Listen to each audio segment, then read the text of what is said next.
السلام علیکم ورحمۃ اللہ وبرکاتہ۔ آج سے ہم سورہ القمر کا مطالعہ شروع کر رہے ہیں۔ اس کی پہلی 3 آیات کا ترجمہ لے کر اس وقت حاضر ہوں، سماعت فرمائیے۔ اعوذ باللہ من الشیطان الرجیم، بسم اللہ الرحمن الرحیم۔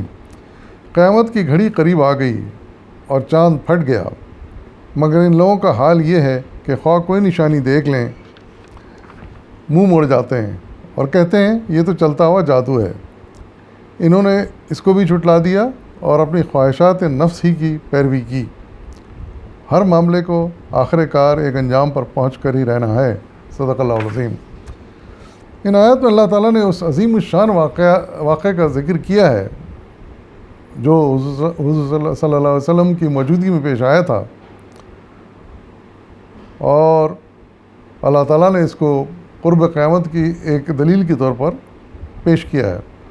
یعنی ہوا یہ کہ چاند جو 14ویں رات کا پورا چاند تھا وہ اچانک پھٹا اور اس کا ایک حصہ پہاڑ کے ایک طرف اور دوسرا حصہ پہاڑ کی دوسری طرف نظر آیا۔ یہ صورتحال کچھ دیر کے لیے رہی۔ حضور صلی اللہ علیہ وسلم نے کفار کو یہ منظر دکھایا جو اس وقت وہاں موجود تھے، اور بتایا کہ دیکھو گواہ رہنا کہ یہ ایسا واقعہ پیش آیا ہے۔ لیکن وہی بات کہ وہ ہٹ درم کفار جو تھے انہوں نے یہ کہہ دیا اس وقت کہ یہ تو کوئی جادو ہے جو صلی اللہ علیہ وسلم نے ہم پر کر دیا ہے، اس لیے ایسا نظر آیا، ورنہ حقیقت کچھ نہیں ہے۔ لیکن یہ واقعہ حقیقت میں پیش آیا، یہ اللہ تعالیٰ کا ایک معجزہ تھا جو اللہ تعالیٰ نے دکھایا، اور اس کے گواہ نہ صرف اس وقت وہاں کے کفار تھے، انہوں نے دیکھا، اور مومن بھی تھے انہوں نے بھی دیکھا، اور کئی مومنوں نے اس بات کی گواہی بھی دی۔ اس کی کچھ تفصیل مولانا سید ابوالعلا مودودی اپنی تفسیر میں لکھتے ہیں، پس حقیقت یہ ہے کہ شق القمر کا واقعہ قرآن کے صریح الفاظ سے ثابت ہے اور حدیث کی روایت پر اس کا انحصار نہیں ہے، البتہ روایت سے اس کی تفصیلات معلوم ہوتی ہیں اور پتہ چلتا ہے کہ کب اور کیسے پیش آیا۔ یہ روایت بخاری، مسلم، ترمذی، احمد، ابو داؤد وغیرہ میں بکثرت سندوں کے ساتھ حضرت علی، حضرت عبداللہ بن مسعود، حضرت عبداللہ بن عباس، حضرت عبداللہ بن عمر، حضرت حذیفہ، حضرت انس بن مالک سے نقل ہوئی ہیں۔ ان میں سے 3 بزرگ یعنی حضرت عبداللہ بن مسعود، حضرت حذیفہ، حضرت جبیر بن مطعم تصریح کرتے ہیں کہ وہ اس واقعے کے عینی شاہد ہیں، اور 2 بزرگ ایسے ہیں جو اس کے عینی شاہد نہیں ہو سکتے کیونکہ یہ ان میں سے ایک یعنی عبداللہ بن عباس کی پیدائش سے پہلے کا واقعہ ہے۔ بہرحال تو اس میں بزرگ صحابہ تھے جو اس وقت وہاں موجود تھے اور انہوں نے اس واقعے کو اپنی آنکھوں سے دیکھا۔ لیکن پھر بھی کفار نے کہا کہ ہم اس کو نہیں مانتے، تو اور ہم ان سے پوچھیں گے جو دور سے سفر کر کے مکہ آ رہے ہیں، ہم ان سے پوچھیں گے کہ کیا انہوں نے بھی یہ واقعہ دیکھا ہے۔ تو جب کچھ لوگ واپس آئے سفر سے تو انہوں نے گواہی دی کہ ہاں انہوں نے بھی یہ واقعہ، یہ منظر دیکھا ہے۔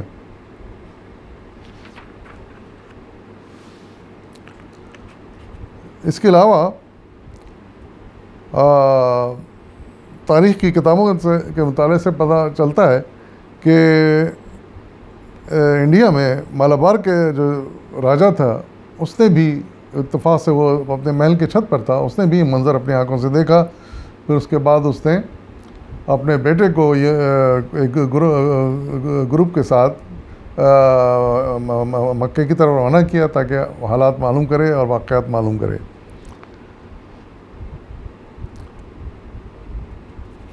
لیکن بہرحال کفار اس کو جھٹلا چکے تھے اور انہوں نے اس کو تسلیم نہیں کیا، اور ان کے جو خواہش نفس ہے اسی کی پیروی کی، یعنی وہ نہیں چاہتے تھے کہ کوئی سچی بات اسلام کی نسبت سے پھیلے، اور اس لیے انہوں نے اس کا انکار کر دیا۔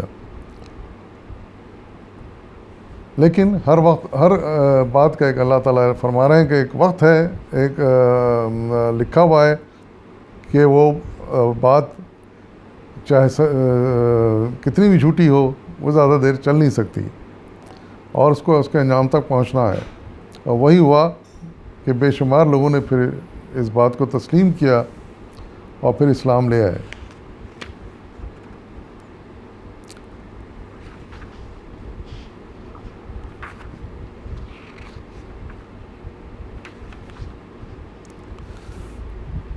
اس کے علاوہ یہ تو ہم مانتے ہیں کہ اللہ تعالیٰ کا دکھایا ہوا ایک معجزہ تھا، اور ہم اس پر پوری طرح ایمان رکھتے ہیں. لیکن پھر بھی اگر لوگ جاننا چاہتے ہیں کہ ماہر فلکیات اس بارے میں کیا کہتے ہیں، تو میں نے اس کا بھی کھوج لگانے کی کوشش کی، اور جب یوٹیوب پر میں نے اس واقعے کو ڈالا، اس کا ٹائٹل ڈالا یعنی اسپلٹ آف مون، تو بہت ساری ویڈیو دیکھنے کو ملی. ان سے پتہ چلا کہ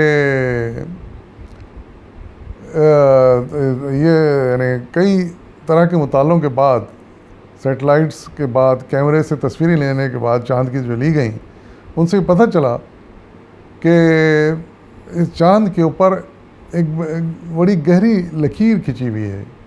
ایک کونے سے لے کر دوسرے کونے تک ایک سیدھی لکیر کھینچی ہوئی ہے، جس کو یہ دیکھ کر اندازہ ہوتا ہے کہ یہ کوئی کسی جوڑ کا نتیجہ ہے.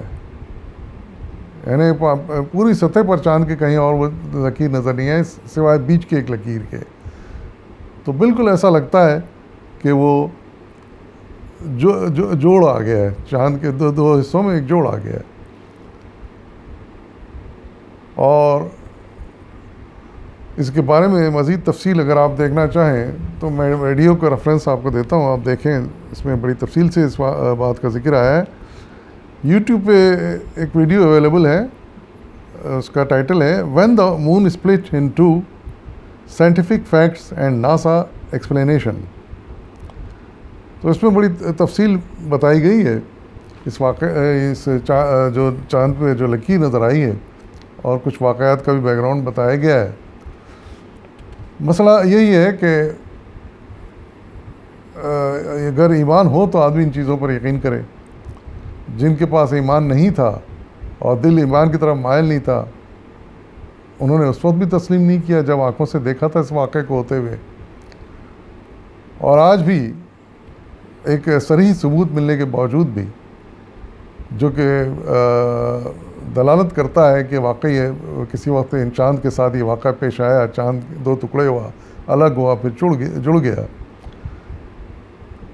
اس کے جوڑ کے جو ایک تصویر صاف واضح نظر آتی ہے، لیکن پھر بھی کفار مشرکین اس کو ایک معجزہ اللہ تعالیٰ کا ماننے کے لیے تیار نہیں ہیں.